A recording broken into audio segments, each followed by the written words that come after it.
अरे ई का गले में टांग लिया है। लगता पूरा का पूरा पगला गया है। हाँ तबाही तो इस खेत में घुस के काक भगौड़ा बना हुआ है। हटो जरा, चलो चल चलो सब लोग यहाँ खेत में घुसा क्या कर रहा है बे? निकल यहाँ से। ये हमारी जमीन है, जिंदा है हम अभी, कहीं नहीं जाएंगे, कहीं नहीं जाएंगे। ये ऐसा नहीं मानेगा ये। मार निकाल इसको यहाँ से। ये तेरे बाप की जमीन है। आखिरी बार पूछ रहे हैं खेत से जाते कि नहीं? चल इस साले को निकाल। चल साले दोबारा इतना आना तो पैर तोड़ेंगे साले। साला बोल रहा हम जिंदा है, जिंदा नहीं है तू।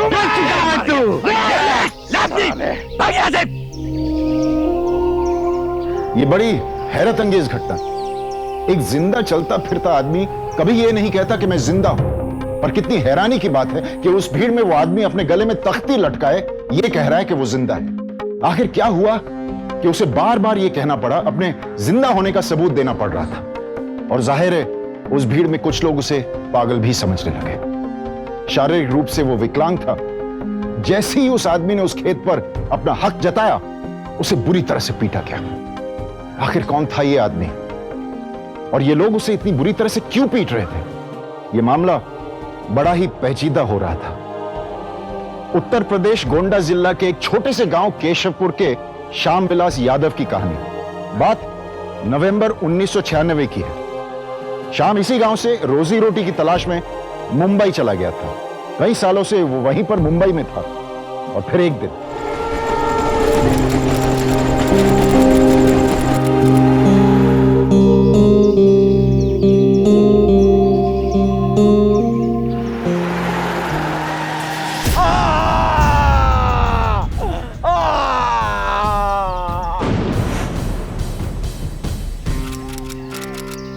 तुम ही श्याम की बीवी हो ना?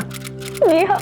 बहुत बुरी तरह से एक्सीडेंट हुआ था। ये है उसकी एक्सरे रिपोर्ट, और रिपोर्ट के मुताबिक अब पूरी जिंदगी वो लंगड़ा तवा चलेगा। और एक खास बात कि अब से उन्हें ऐसा कोई भी काम नहीं करना है कि जिसकी वजह से उनके पैरों पे जोर पड़े। ठीक है? पता नहीं अब कैसे चलेगा। पैर नहीं टूटा, हमारी किस्मत टूट गई। मुन्ना भी छोटा है, उसे छोड़ के तुम भी काम पे नहीं जा सकती, और हम भी बेकार बैठे अब। ऊपर से ये अस्पताल इतना महंगा कि जो कुछ पैसा बचा था सब खत्म हो गया। अब बीफ दुखाने से क्या फायदा? कुछ ना कुछ कर लेंगे। क्या कर लेंगे?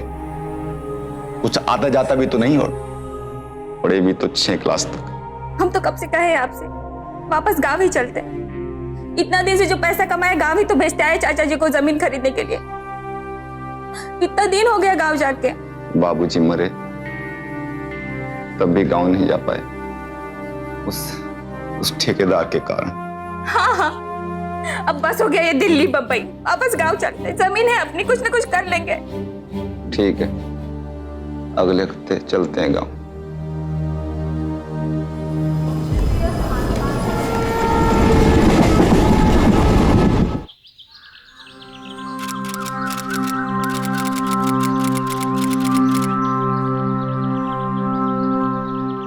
रहने लायक नहीं है घर, मरम्मत करनी पड़ेगी। वो कह रहे थे ना किशन चाचा यहीं पे रहते, उनके घर चलते हैं। मुन्ना को बहुत ही भूख लगी है। ऐसे आने से पहले उन्हें बता देना चाहिए था। अरे कौन सा हम उनके घर हमेशा के लिए रहने जा रहे हैं। बस ई का मुरम्मत साफ सफाई कर लेंगे, यहीं पे रह लेंगे। अब चलो। ठीक है, ये लो।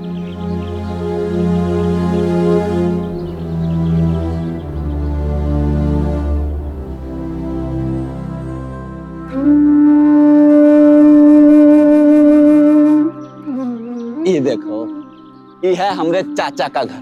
ओ चाचा, अरे किशन चाचा। कौन है? अरे चाचा हमें श्याम। कौन है भाई? श्याम। श्याम? हाँ। अरे श्याम बेटा, अरे भाई हम तो तुमको पहले पहचाने नहीं पाए हैं। और ये कौन है? बहू है हमरी। अच्छा हाँ, खुश रहो, ये हमला पोता है।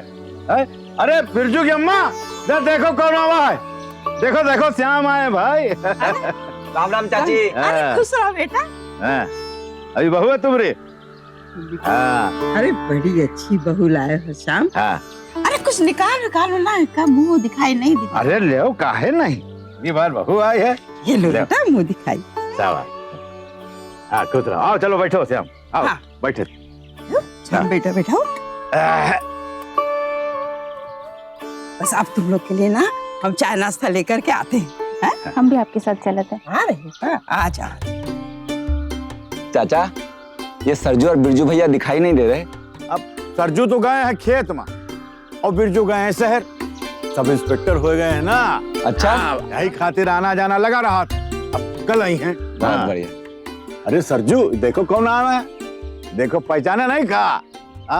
अरे शाम है, शाम। श्याम भैया।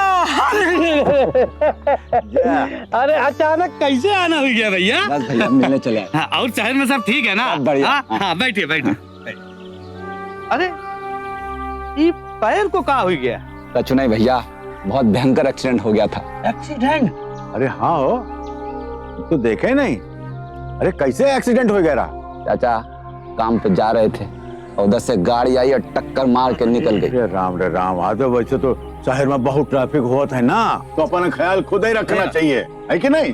चाचा हम अब शहर में मजदूरी करने नहीं जाएंगे, यहीं गांव में अपनी जमीन पर खेती करेंगे और सोच रहे हैं कि थोड़ा बैंक से लोन लेके अपने घर की मरम्मत भी करवा लें। आप लोग हमारी मदद करेंगे ना?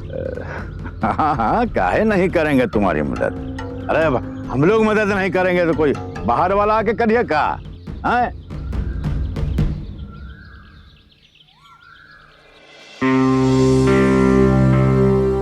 क्या नाम बताया था आपने? श्याम यादव। हाँ, आप अपने साथ कुछ परिचय पत्र वगैरह लाए हैं? साहब हमारे पास ये जन्म प्रमाण पत्र है। ठीक है, आप ये मेरे पास छोड़ दीजिए। मैं एक बार जमीन के कागजात देखकर भूमि नियोजन कार्यालय से चेक कर लेता हूँ कि आपको लोन मिल सकता है कि नहीं। वैसे कितने तक मिल सकता है? ये तो हम देखकर ही बता पाएंगे, आप कल आ जाइए। ठीक है सर। बैंक के ऑफिसर को मिलकर लोन की उम्मीद लिए शाम वापस घर लौट आया। उसे यही लग रहा था कि बैंक से कर्जा मिलकर वो अपना घर ठीक करवाकर खेती शुरू कर देगा। एक्सीडेंट की वजह से शाम की आर्थिक हालत काफी खराब हो गई थी, लेकिन कर्जा मिलने के बाद उसकी जिंदगी वापस पटरी पे आ जाएगी। पर अगले दिन लोन ऑफिसर की बात सुनकर शाम के पैरों तले जमीन खिसक गई। मैं पता कर चुका हूँ, रजिस्ट्रार कार्यालय के अनुसार श्यामविलास यादव की मौत हो चुकी है, इसलिए श्यामविलास यादव को लोन नहीं दे सकती। और हाँ, तुम जिस जमीन को अपना बता रहे थे लोन के लिए, वो तो किसी और के नाम पर है। सर आपसे कोई गलती हुई है, हम ही श्याम है, श्यामविलास यादव। हम आपके सामने हैं, हम मरे हुए कैसे हो सकते हैं? मैं इसमें आपकी कोई मदद नहीं कर सकता। मैं तो वही कह रहा हूँ जो ये रिकॉर्ड दिखा रहे हैं। साहब वो जमीन अभी किसके नाम पर है? आप भूमि सुधार विभाग चले जाइए, वहां पर आपको सभी रिकॉर्ड मिल जाएंगे। शाम अपना जन्म प्रमाण पत्र यानी बर्थ सर्टिफिकेट लेकर बैंक गया, इसी उम्मीद के साथ कि उसे लोन मिल जाएगा और इसी लोन के साथ वो अपनी जिंदगी को बेहतर बना सके। लेकिन वहां उसे अपनी ही मौत की सूचना मिली। ये कितनी हास्यास्पद और साथ में दिल दहला देने वाली बात है कि एक आदमी को सरकारी कागज से अपनी ही मौत की खबर मिलती है। शाम को भी इस बात पर यकीन नहीं हो रहा था, लेकिन सरकारी फाइलों के सच के सामने वो बेबस था। क्या चल रहा है कुछ समझ नहीं आ रहा, कुछ तो गड़बड़ है। अफसर कह रहा था कि शाम मर चुका है। अरे मरे तुम्हारे दुश्मन, ये सब बात तुम चाचा से काहे नहीं कहते हो? उन्हें फिजूल में काहे परेशान करें, कल सुबह जाके हम खुद पता कर लेंगे बात क्या है। चलो तुम सो जाओ।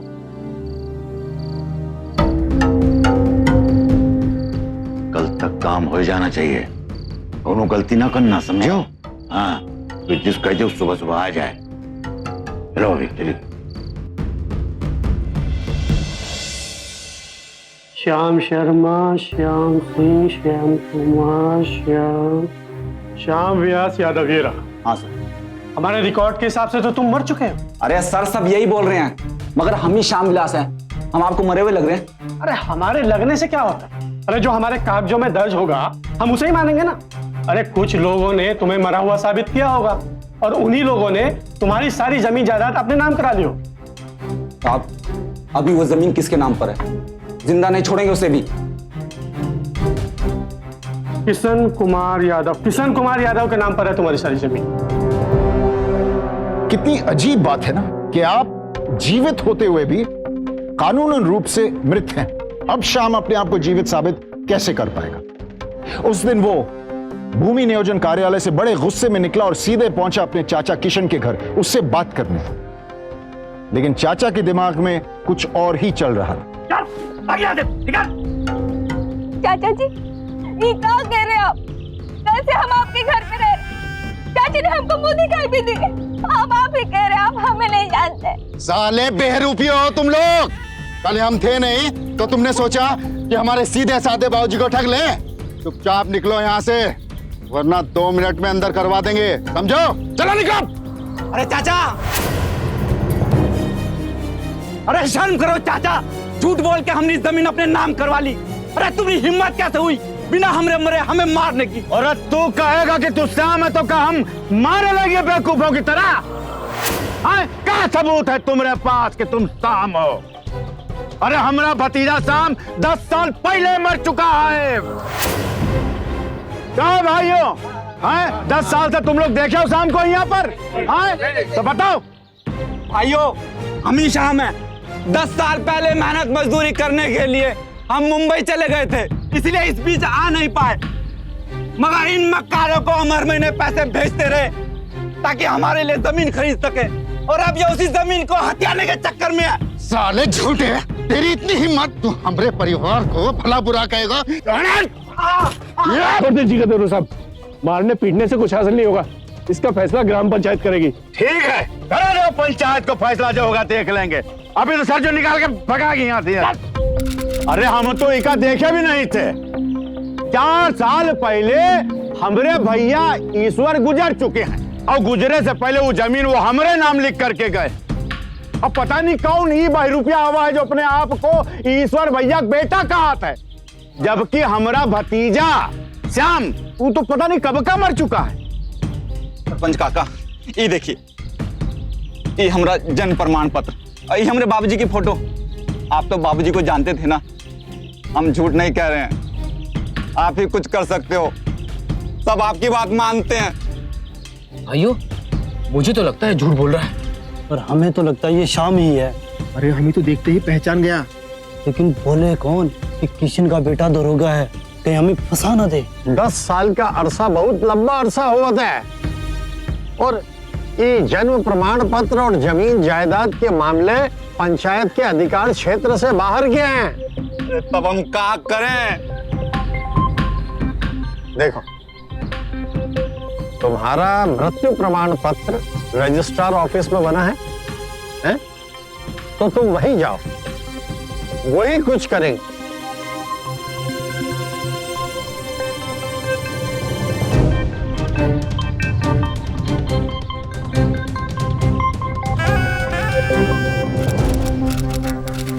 साहब, ये हमारा जन्म प्रमाण पत्र है।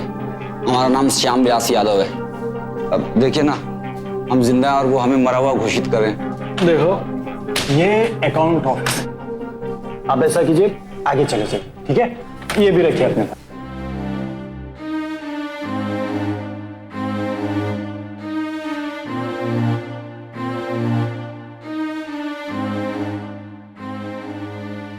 साहब, ये हमारा जन्म प्रमाण पत्र।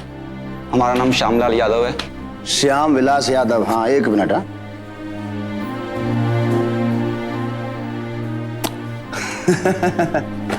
अरे भैया, इस फाइल में तुम मर चुके हो। अरे साहब, फाइल से क्या होता है? असल में तुम जिंदा है ना, आपके सामने खड़े हैं, आपसे बात कर रहे हैं, एकदम जिंदा। देखो भैया, तुम झूठ बोल सकते हो, पर ये सरकारी फाइल क्यों झूठ बोलेगी? अरे साहब, हम झूठ कहाँ बोल रहे हैं? हम ही श्यामलाल यादव हैं, और हमारे चाचा ने वो जमीन हमें मुर्दा घोषित करके अपने नाम करवा ली। कुछ करिए साहब, वरना हम भूखे मर जाएंगे। ओ, जमीन तो तुम्हारी जमीन पर कब्जा हुआ है? हाँ, तो अरे भैया, फिर भूमि नियोजन कार्यालय में जाओ ना, फिर काम का हमारा क्यों टाइम खराब कर रहे हो? हाँ, जाओ यहाँ से। अरे साहब, जमीन पे कब्जा हुआ है क्योंकि आपने हमें मृत घोषित किया है। विनोद, इन्हें बाहर करिए। अरे कैसे बाहर करिए? काम करो हमारा पूरा। काम करो, जाइए आप। अरे छोड़ो यार, अरे ऐसे कैसे? ये बाहर। अरे हम जिंदा यार, शाम है। टाइम खराब मत कीजिए। टाइम खराब मत कीजिए।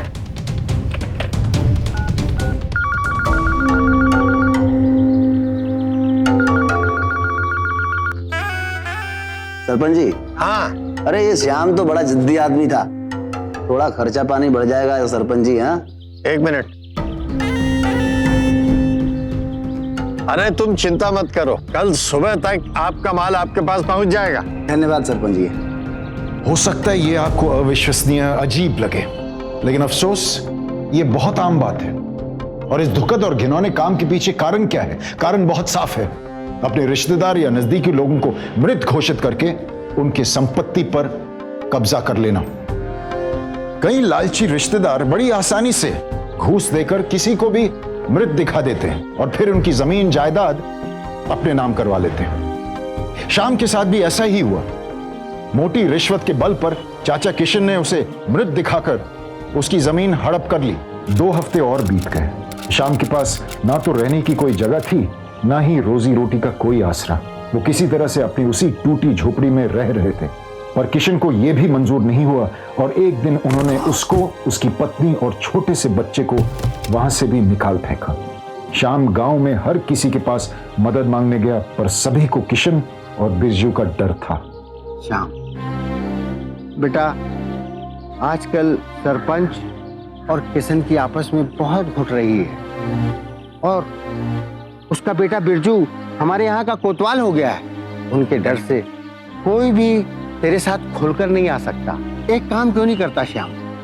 वो तेरी बुआ है ना, बिलारा में है जो, तू उसके पास चला जा, शायद वो तुम लोगों की कुछ मदद कर सके। और इस तरह किशन चाचा ने हमारी जमीन अपने नाम कर ली। हमका तो लागत कि किशन अपन भाई और भतीजा के साथ ये सब क्यों कर रहा है?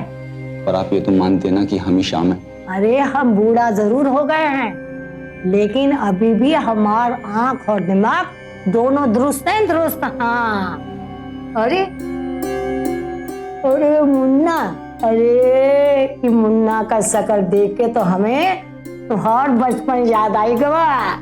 बस तो बुआ, आपको हमारी एक मदद और करनी पड़ेगी। आपको हमारे साथ केशवपुर चलना होगा। सरकारी दफ्तर में हमारे साथ चल के बाबू के सामने कहना होगा कि हम ही श्याम हैं और किशन चाचा के खिलाफ गवाही देनी होगी। हाँ चलो। अरे माँ, ये लोग कौन है? अरे शाम है, शाम।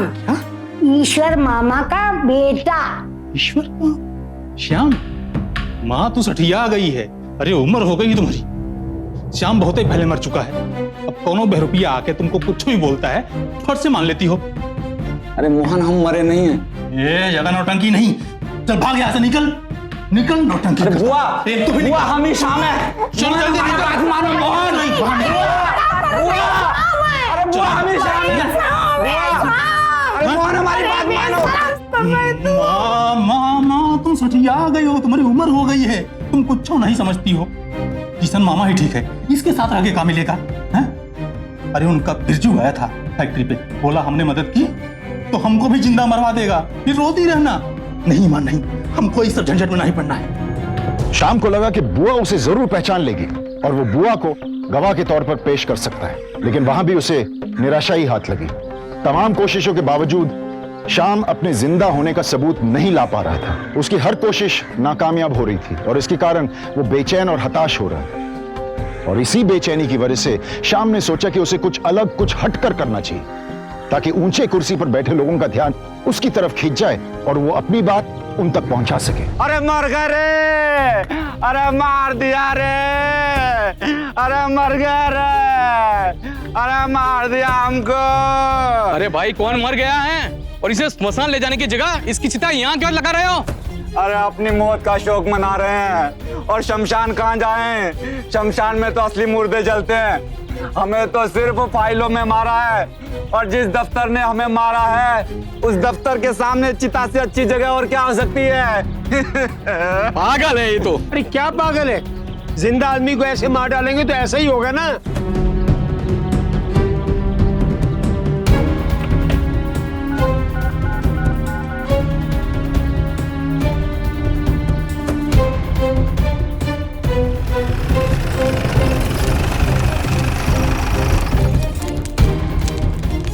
पकड़ो इसे। साला सरकारी काम में दखलंदाजी कर रहा है। अरे कहाँ लेके आ रहे हो? छोड़ दो इन्हें। काका, हमको मिलना भी नहीं दिया उनको, कहीं सच्ची में मार न दे। नहीं नहीं बहू, ऐसा कुछ नहीं होगा बेटा, भगवान अच्छा ही करेगा।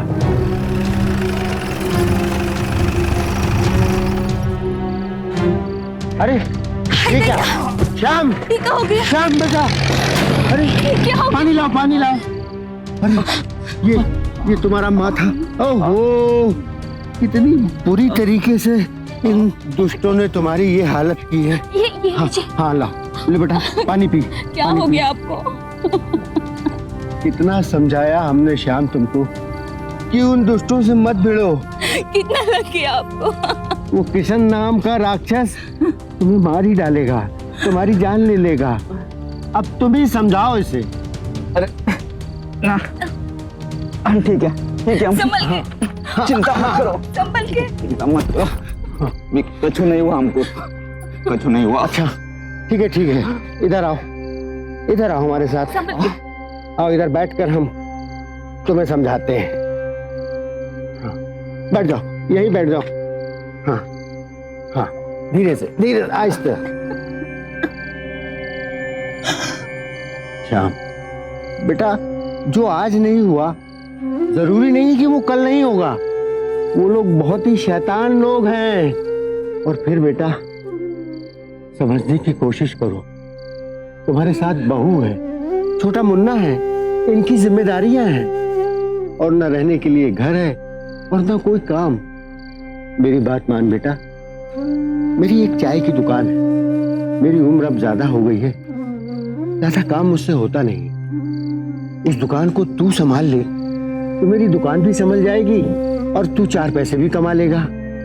और हाँ बेटा, दुकान के पीछे एक छोटा कमरा भी है, वहां तुम्हारे रहने की भी समस्या हल हो जाएगी। मेरी बात मान ले बेटा, ये सब छोड़ दे, इन हरकतों को हम लोग नहीं सह सकते।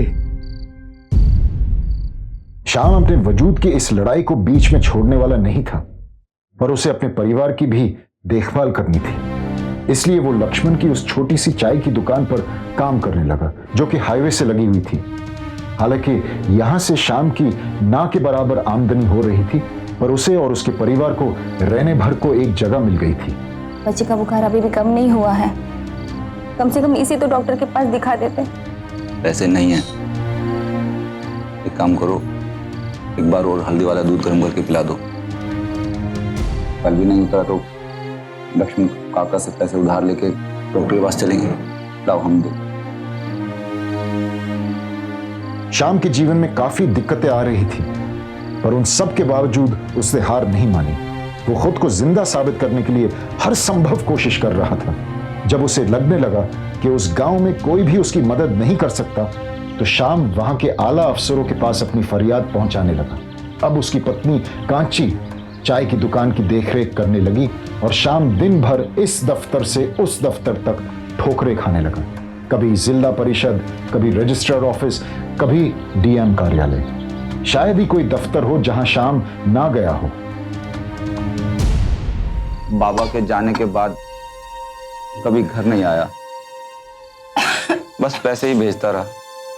मेहनत की, पत्थर तोड़े, ईंटें उठाई, ये अपनी जमीन होगी, मगर उन्हीं चाचा ने धोखा दिया। दिल छोटा ना करो, भगवान ने चाहा तो सब ठीक हो जाएगा।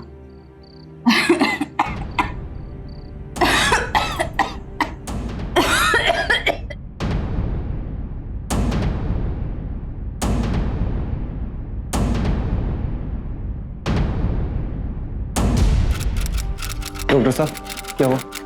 इन्हें टीबी हो गया है, शहर जाओ, वहाँ बड़े अस्पताल में इलाज होगा, तभी कुछ हो सकता है, और अगर देर हुई तो बचना मुश्किल है। डॉक्टर साहब, इलाज में कितना खर्चा आएगा? ज्यादा नहीं, लेकिन 1000-2000 तो लग ही जाएंगे। 1000? जी।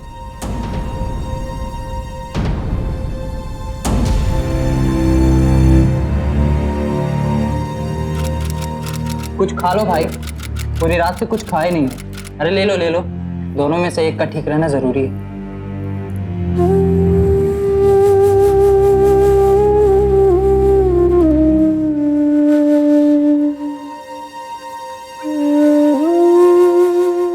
कैसे बचाऊं तेरी माँ को? जमीन होती तो उसे बेच के, और वो भी तो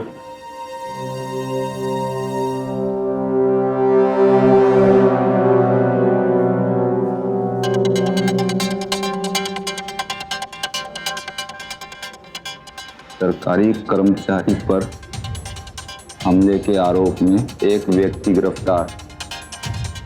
वो व्यक्ति अपने बारे में कोई भी जानकारी नहीं दे रहा, इसलिए पुलिस उस व्यक्ति की पहचान करने के लिए हर संभव प्रयास कर रही है। टीबी की वजह से कांची की तबीयत दिन ब दिन खराब होती जा रही थी। शाम से अपनी पत्नी की यह हालत देखी नहीं जा रही थी। उसे मौत से बचाने के लिए उसे पैसों की सख्त जरूरत थी, और ये पैसे उसे जल्द से जल्द अपनी जमीन बेचकर मिल सकते थे। लेकिन यह करने के लिए उसे साबित करना होगा कि वो जिंदा है और ये जमीन अब भी उसी की है। शाम की हालत करो या मरो जैसे हो गई थी। आप एक काम कीजिए, कृषि मेले की जानकारी सब ब्लॉक में दे दीजिए। मार देंगे, जान से मार देंगे। अरे मार देंगे, छोड़, अरे मार।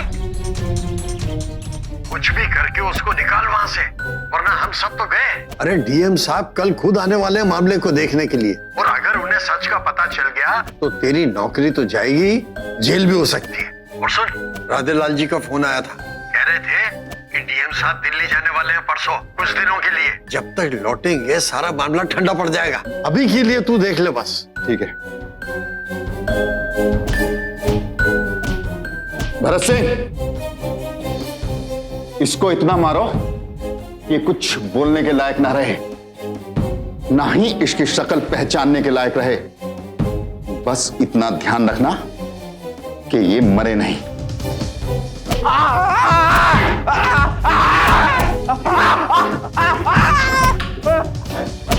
सरपंच और बिरजू को डर था कि अगर शाम अपना मुंह खोल दे तो उनकी सारी पोल खुल जाएगी, इसलिए दोनों ने मिलकर इस पूरे मामले को दबा दिया, और इस तरह घटना की असलियत डीएम साहब तक नहीं पहुंच पाई।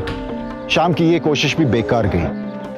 अब शाम को ऐसे लगने लगा कि अपने आप को जिंदा साबित करने का उसका हर सबूत दुनिया नजरअंदाज कर रही है। अपनी ही फर्जी मौत से जीतना उसके लिए नामुमकिन सा लग रहा था, और ये सब में एक और जिंदगी भी चली गई।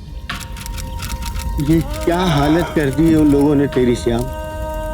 हे भगवान, ऐसा दुख कभी और किसी को मत देना प्रभु। खेत के साथ साथ किशन और उसके बेटों ने इसकी बीवी को भी इससे छीन लिया। क्या गलती की हमने, जो आज हमें यह दिन देखना पड़ रहा है। क्या होगा मुन्ना का? धीरज रखो श्याम, हम लोग हैं ना, हम लोग हैं, संभालेंगे। धीरज रख बेटा, धीरज रख।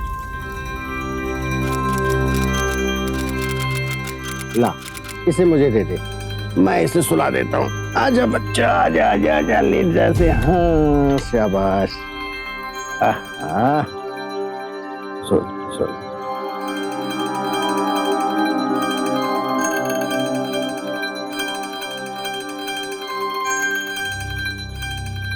कुछ खा ले किशन, कितने दिनों से तुमने कुछ खाया नहीं है। अरे इस तरह भूखे रहोगे तो तुम्हारी तबीयत ज्यादा बिगड़ जाएगी। मन नहीं कर रहा काका, अब तो बस एक ही काम है, किसी तरह सच साबित करना है हमें। इतनी जिद मत करो श्याम। अरे वो लोग ताकतवर हैं, पैसे वाले हैं, पैसे और ताकत की दम पर वो तुम्हारा बहुत कुछ बिगाड़ सकते हैं, लेकिन तुम उनका कुछ नहीं कर सकते। तुम उनसे नहीं जीत सकते, मेरी बात को समझो श्याम। चाहे जो करना पड़े काका, हम करेंगे, हार नहीं मानेंगे। रोज दफ्तर जाएंगे, डीएम से मिलेंगे, एमएलए से मिलेंगे, कोई तो हमारी मदद करेगा। अरे तू पागल तो नहीं हो गया श्याम? अरे ऐसे में तो सालों गुजर जाएंगे, सालों, और तुझे कुछ हासिल नहीं होगा। इसी तरह बैठ के पर्चा लिखता रहेगा। 7 साल बीत गए, लेकिन शाम ने हार नहीं मानी। लोगों ने उसे रोकने समझाने की बहुत कोशिश की, लेकिन शाम इंसाफ की उम्मीद में हर दिन लड़ता रहा। अरे श्याम, दुकान पर कुछ तो ध्यान दो भाई, चाय उबल रही है और तुम बस अपना लिखने बैठे रहो। मैं देखता हूँ। तुम्हारा तो ये लिखना ही मेरे समझ में नहीं आ रहा, आखिर इससे तुमको हासिल क्या हो रहा है? 8 साल हो गए पूरे ये पर्चेबाजी करते हुए। तुम्हें कोई फायदा हुआ भैया? और क्या असर पड़ा उस किस्ना पर? देखो श्याम, अपने बच्चे को देखो, उसे प्यार चाहिए श्याम, उसे अपना बाप चाहिए। वो बाप जो कि जिंदा हो, और जब तक वे हमें जिंदा नहीं मानते हम कोशिश करते रहेंगे।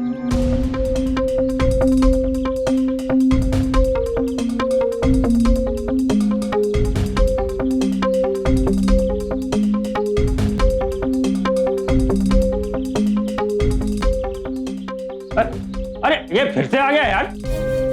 चलो जाओ यहां से, चलो चलो। सब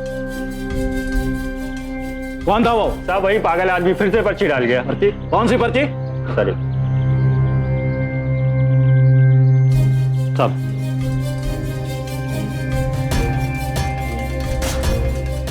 वो अभी यहां दोबारा आने नहीं देना, समझे? जी साहब।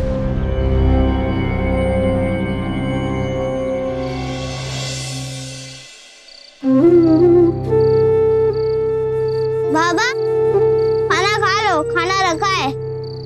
काश तेरी माँ होती तो मुझ जैसे बेकार बाप के लिए तुझे ये सब झंझट अकेले ना झेलने पड़ते। खाना पीना, पढ़ाई लिखाई सब अकेले करना पड़ता है। नहीं बाबा, कोई बात नहीं, अब बहुत अच्छे हैं। अब भी अपना काम करते रहे, मैं भी अपनी पढ़ाई करते रहूंगा और अम्मा से भी कोई शिकायत नहीं करूंगा। बेटा शाबाश बेटा। श्याम भाई बेटा अंदर चलो, मैं आता हूँ। नमस्ते, मेरा नाम सखाराम है। इस पर्चे के जरिए मैं आप तक पहुंच पाया। ये आपके पास कैसे? मैं आजमगढ़ से हूँ, काम के लिए आया था, तभी एक दफ्तर के बाहर मुझे पर्चा मिला। मेरे साथ भी ऐसा ही हुआ है। मेरे चचेरे भाई ने पारिवारिक संपत्ति हथियाने के लिए मुझे मृत घोषित कर दिया और सब कुछ अपने नाम पर कर लिया। अब तक हम सोचते थे कि हम ही ऐसे हैं जिसके साथ ये सब हुआ है, और अब हमें लगता है कि हमारे अलावा और भी लोग हैं जिनके साथ ये सब हुआ। बिल्कुल हुआ है। आज तक हम उन लोगों को ढूंढते रहे जो हमारी मदद करते थे, पर अब हमें उन लोगों को ढूंढना है जो हमारे जैसे हैं, ताकि हम मिलकर आवाज उठा सकें।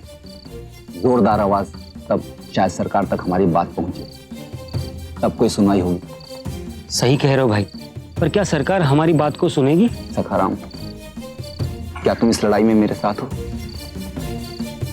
श्याम ने एक फैसला लिया और वो सखाराम के साथ पूरे उत्तर प्रदेश में जा जाकर अपने जैसे और लोगों को खोजने लगे। कुछ साल पहले मेरा बेटा एक बस एक्सीडेंट में मारा गया और उसके कुछ दिन बाद ही मेरी ननद और उसके बेटे ने मुझे धक्के मार मार के घर से निकाल दिया और मुझे मरा हुआ घोषित करके घर अपने नाम करवा लिया। सारा जमीन जायदाद हड़प लिया उसने। मेरे चाचा के लड़के एमएलए को जानते थे, उन्होंने मेरी सारी जमीन हथिया ली साहब। मेरे पति ने मुझे 10 साल पहले मुल्दा बता दिया ताकि वो दूसरी शादी कर सके। वो ये जानकर आश्चर्यचकित थे कि सिर्फ उत्तर प्रदेश में ऐसे हजारों लोग थे जिन्हें के जिंदा रहते हुए मरा हुआ करार कर दिया गया था।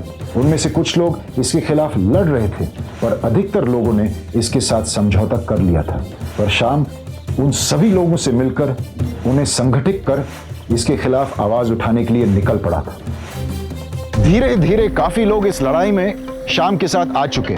सबने मिलकर एक संगठन बनाया, जीवित मृतिक संघ। और जिन लोगों के लिए संभव होता वो महीने में 2 बार केशवपुर के इस चाय की दुकान पर मिलते और अपनी समस्याओं के बारे में बात करते और उनका हल ढूंढते। ज्यादातर लोगों की कहानियां एक समान थी, या तो परिवार वालों ने पैसों की लालच में आकर, संपत्ति की लालच में, या फिर पतियों ने नई शादी की चक्कर में उन लोगों को मृत घोषित कर दिया था। लेकिन इतनी कोशिशों के बावजूद इन लोगों की बातें सरकार की ऊपरी अफसर्स तक पहुंच नहीं पा रही थी। श्याम भाई, कुछ करना होगा ताकि हमारी बात सुनी जा सके, सरकारी लोग हमारी बात पर ध्यान दें। पर करें तो करें क्या, कुछ सूझ ही नहीं रहा। नमस्कार, आप सभी गांव वालों को हमारी पार्टी की तरफ से एक नम्र निवेदन है कि इस चुनाव में बलेश सिंह जी को अपने भारी से भारी वोट देकर विजयी बनाएं। धन्यवाद। हम भी इलेक्शन में खड़े होंगे। अरे पर ऐसे कैसे? सरपंची के चुनाव में वो लोग तुम्हें खड़े ही नहीं होने देंगे श्याम। अरे चाचा, सरपंच के लिए नहीं। तो फिर कौन सा चुनाव लड़ेगा बेटा? श्याम ने एक योजना बनाई जिससे उनकी हालत सरकार तक पहुंच जाए। उसने चुनाव लड़ने का फैसला कर लिया, क्योंकि अगर वो अपने नाम से नामांकन पर्चा भरे, उसका नाम उम्मीदवारों की लिस्ट में आ जाए और वो चुनाव लड़ ले, तो श्याम वो लिस्ट सरकार को अपने जिंदा होने के सबूत के तौर पर पेश कर सकता था। और बाकी जो दूसरे लोग हैं सर, एक निर्दलीय उम्मीदवार है जिसकी अपनी पार्टी है, वो इसी साल इलेक्शन में खड़ा होना चाह रहा है। कह रहा था कि उसकी पार्टी का लीडर एमएलए की पोस्ट के लिए फाइट करेगा। आप 5 मिनट के लिए उनको अपॉइंटमेंट दे सकते हो। Okay sir. ठीक है। अच्छा, जो मैंने आपको बोला था वो आप कर दीजिए।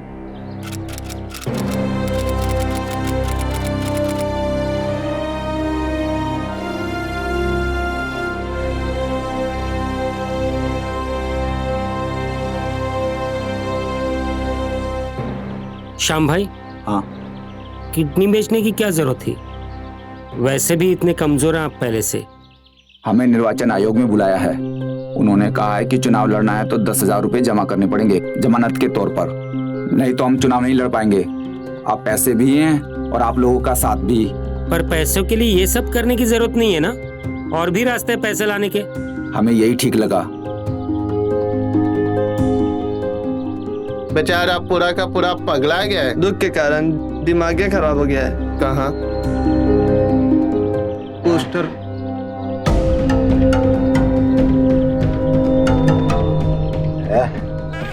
क्या कर रही है? अरे क्या कर रहे हो? ये देखा, हमारे प्रधानमंत्री इनका फोटो।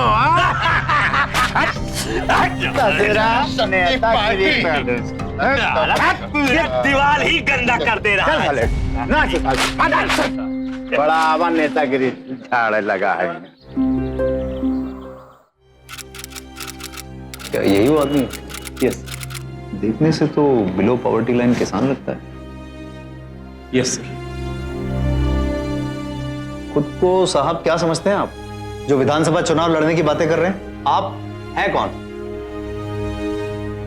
साहब, हम भारत के नागरिक हैं और जीवित हैं। हमारी उम्र 18 साल से अधिक है और हम जमानत के 10,000 रुपए लेके आए हैं, और हमारे नामांकन पत्र का समर्थन करने वाले 10 लोग भी हैं। ये देखिए, हमारे नामांकन पत्र का समर्थन करने वाले 10 लोगों के अंगूठे के निशान इस अर्जी पर।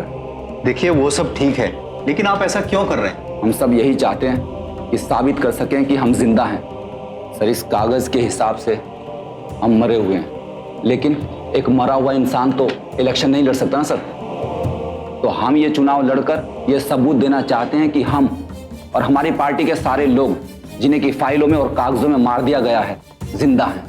देखिए, मुझे लगता है आपकी दिमागी हालत इस समय ठीक नहीं है, क्योंकि इलेक्शन लड़ने के लिए कम से कम मतदाता पहचान कार्ड की आवश्यकता होती है। वोटर्स आईडी कार्ड है तुम्हारे पास? नहीं। अगर तुम्हारे पास वो नहीं है तो तुम ये चुनाव नहीं लड़ सकते हो। तुम्हारी उम्मीदवारी इसी बिना पर डिसमिस की जाती है, क्योंकि कोई भी मृत व्यक्ति, भले ही वो कागज पर मरा हो, चुनाव नहीं लड़ सकता है। अब आप जा सकते हैं। श्याम को भले ही वो चुनाव लड़ने की अनुमति नहीं मिली हो, पर उसके इस प्रयास के कारण उसके बारे में दूर दूर तक चर्चा होने लगी। मैंने आपके बारे में इंटरनेट में पढ़ा है। हम लोग आपकी कहानी लोगों तक पहुंचाना चाहते हैं। जी, बहुत बहुत धन्यवाद जो आप हमारी बात लोगों तक पहुंचा रहे हैं। श्याम भैया के कारण ही तो हम सब यहाँ तक पहुँच पाए। श्याम भैया के कारण ही तो ये बात लोगों तक पहुंच रही है। तो क्या अब संगठन की तरह है? जी हाँ, 8 साल से ये हमारे लिए और हम सबके लिए एक संगठन ही है, जीवित मृतक संघ। जीवित मृतक संघ जिंदाबाद! जीवित मृतक संघ जिंदाबाद! श्याम की पूरी कहानी एक अंतर्राष्ट्रीय पत्रिका में छपी और हर तरफ इस खबर की बातें होने लगी। क्या पांडे, तुम भी नहीं जानते? नहीं सर। मतलब कि यहाँ से हजारों मील दूर अमेरिका में बैठे लोगों को इनकी पूरी कहानी पता है, हर मैगजीन पे छपी हुई है, और आप लोगों को इसी जिला में रहते हुए, यहीं काम करते हुए कुछ भी नहीं पता है? सर, दरअसल बात ये। सफाई नहीं चाहिए मुझे फौरन कार्रवाई चाहिए। अब मैं खुद इस केस को देखूंगा। 7 साल पहले उसने अर्जी भरी थी जिसपे आप लोगों ने कोई कार्रवाई नहीं की। वो अर्जी भी मुझे चाहिए, और हाँ, उन अफसरों के नाम भी मुझे चाहिए जो इस केस से जुड़े हुए थे। कल सुबह 10 बजे ये सब मेरे टेबल पे होने चाहिए। Yes sir. मैं उस शामविलास यादव से मिलना चाहता हूँ। कहाँ मिलेगा वो? मुझे शुरुआत से सब कुछ सच सच बताओ, क्या हुआ था? हाँ साहब।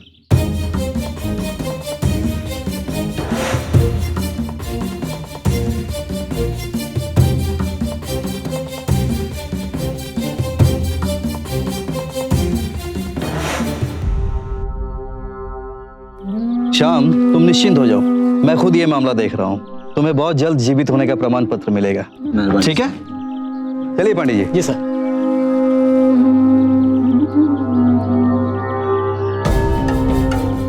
पिछले 8 साल से जिस मुद्दे को लेकर श्याम लड़ रहा था और बार बार नाकाम हो रहा था, आखिरकार इस पर कार्रवाई शुरू हुई।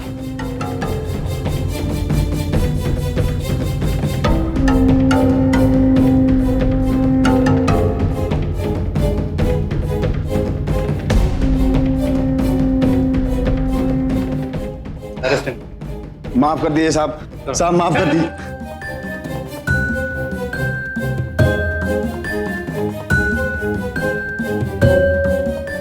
पांडे। Yes sir. इस पर पूरी जांच बैठाओ। Yes sir. ये रहे तुम्हारे जमीन के कागज और तुम्हारा मृत्यु प्रमाण पत्र आज से रद्द किया जाता है। बहुत मेहरबानी साहब। कोई बात साहब, ये बाकी के लोगों के मामले। हाँ, मैं देखूंगा। श्याम विलास जिंदाबाद! श्याम विलास जिंदाबाद! 9 साल की जद्दोजहद के बाद आखिरकार श्याम के साथ इंसाफ हुआ। दोस्तों, उत्तर भारत में कई जगहों में ये बड़ी आम सी बात है, जहां लोग बड़ी आसानी से किसी भी दफ्तर में रिश्वत देकर किसी को भी मृत प्रमाणित करवा देते हैं और उसके बाद शुरू होती है उस इंसान के लिए अपने आप को जिंदा साबित करने की लड़ाई, जो काफी हताश कर देने वाली और मुश्किलों से भरी होती है। दुखद सच यह है कि कई बार यह लड़ाई भ्रष्टाचार के कारण बेअसर साबित होती है। लोग हार जाते हैं और जिंदा होते हुए भी मुर्दा बनकर जीना पड़ता है। दोस्तों, आपको सुनकर आश्चर्य होगा कि सिर्फ उत्तर प्रदेश में अपने आप को जिंदा साबित करने की लड़ाई 50,000 से भी अधिक लोग लड़ रहे हैं। हो सकता है कि दूसरे राज्यों में भी ऐसी घटनाएं दर्ज हों। श्याम ने हार नहीं मानी और उसे जीत मिली। श्याम और उसका पूरा संगठन आज भी इस अमानवीय और क्रूर अपराध के खिलाफ लड़ रहा है। श्याम विलास यादव और उसके संगठन की इस लड़ाई में हम उनके साथ हैं। उनके इस जज्बे और हिम्मत को सावधान इंडिया का सलाम।